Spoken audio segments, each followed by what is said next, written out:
Nimeona lengo la mkutano wetu huu kwamba ni kutakuwa na utoaji wa elimu kwa ajili ya kuimarisha uwezo wa taasisi za serikali, mamlaka za serikali za mitaa, sekta binafsi, vyombo vya habari, taasisi za fedha pamoja na wadau wengine. Na of course hili litatuwezesha kuweza kutekeleza mikakati mbalimbali ambayo tumejipanga kwenye taasisi zetu. Lakini nikumbushie tu kwamba hivi karibuni tuliandaa sera ya kukabiliana na maafa Zanzibar ambayo sasa hivi iko katika hatua za mwisho.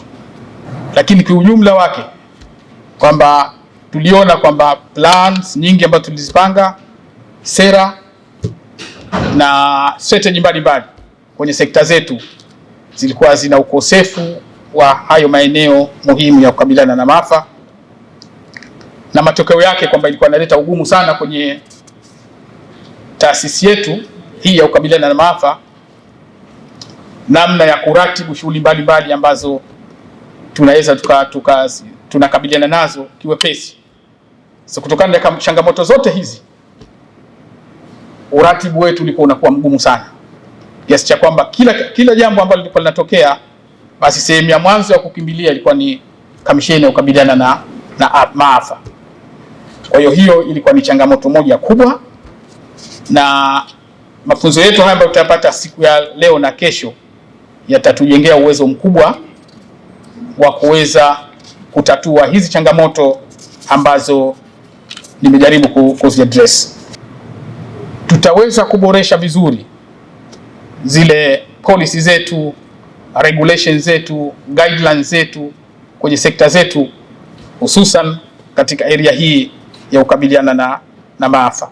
Na kwa Zanzibar, kwa sababu ya uchumi wetu na hali iliyoko, tunaanza kuangalia jinsi gani tunaweza tukaanza kuwa push community waanze kujihifadhia pesa, kuwa na mifuko midogo midogo, kujijenga kiuchumi, ili at least iweze kupunguza ile burden ya serikali kwenye kukabiliana na majanga yanapotokea. Zanzibar ina mambo mengi mazuri imeshaanzisha. Ukienda kuangalia mifumo iliyoko, kuna mifuko mbalimbali, kuna climate finance unit imetengenezwa pale Wizara ya Fedha. Kuna mambo mengi. Tunakoenda kudiscuss training yetu tutagundua kwamba kumbe tulikuwa hatujakaa tu, tushaanza. Kama ni ngazi tushapanda hadi ya 3.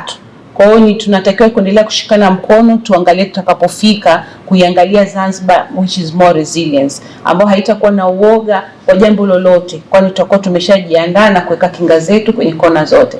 Kwa hiyo hayo ndio tunaoenda kuyafanya, na kwa program hii tunayoendelea nayo tunategemea kureach at least watu 300 kwa Zanzibar. Na huu ni mwanzo tu, ni phase ya kwanza ya kujenga uwezo na kufanya awareness kwa wananchi. Na tunategemea katika haya maybe tunaweza tukapata mipango midogo midogo na mikubwa pia mingi yatakao kuwa trigger kwenye hizi session tunazozifanya. Na tuna mpango wa miaka 5, so by 2030 tunategemea Zanzibar itakuwa imeshajiendeleza sana kwenye mipango mingi ya kukabiliana na majanga mbalimbali ambayo yanatuathiri. Kwa jina naitwa Makame Makame, mkurugenzi mtendaji kamisheni ya kukabiliana na maafa Zanzibar. Leo tarehe 18 tuko kwenye mafunzo ya viongozi wa taasisi, lakini pia wakiwemo makatibu tawala wa wilaya kwa upande wa Unguja na wakurugenzi wa manispaa, mabaraza ya miji na halmashauri, pamoja na wakurugenzi wa sekta nyingine husika. Na mafunzo haya yanajikita katika masuala mazima ya mabadiliko ya tabia nchi na suala la maafa katika kuwekeza ama kuharamia kifedha. Na lengo la msingi kwamba gepu kubwa tulilolipata huko nyuma kwamba ilionekana suala la maafa ni suala la sekta moja, lakini pia kulikuwa hakuna utaratibu wa sekta kutenga fedha, lakini utaratibu wa sekta kutafuta miundombinu ya kifedha. Tulikuwa tuna maana labda kama mifumo ya bima, lakini vile vile mifumo ya kujiwekeza kwa njia mbalimbali. Kwa hiyo lengo hili la mafunzo haya ni kujenga uwezo wa sekta zetu hizi, kuona ni fursa gani zilizopo katika maeneo ya bima, ni fursa gani zilizopo katika maeneo mengine yasiyokuwa ya kifedha katika kujiwekeza katika masuala ya maafa. Kwa hiyo mategemeo yetu ama matarajio ni kwamba baada ya mafunzo haya viongozi watapata uelewa na kuja katika hali ya pamoja ya kujiweka tayari katika kujikinga, kujiandaa na kukabiliana na maafa ipasavyo. Na sisi wana Magharibi ni moja kati ya watu ambao tunaoathiriwa na mabadiliko ya tabia nchi katika engo nyingi.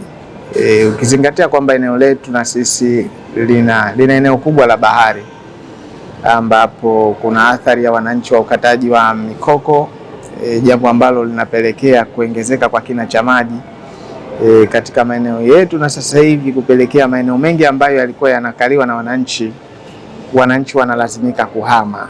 Kwa hiyo sisi kama taasisi tuna wajibu wa kutengeneza mipango mikakati kwa kushirikiana na taasisi nyingine kuhakikisha kwamba tunakwenda kuipunguza hiyo kasi ya mabadiliko ya